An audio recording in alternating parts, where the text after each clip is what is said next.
Ủa?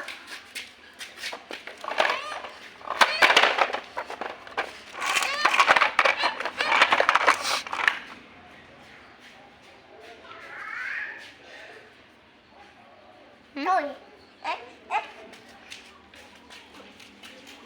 Hay cho ôn ta nè. Ta bay nè cu mấy nữa.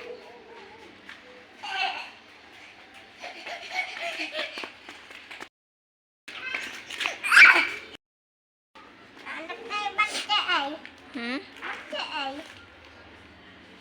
Bắt chạy anh đập tay nè. Ở đây lên tia đây.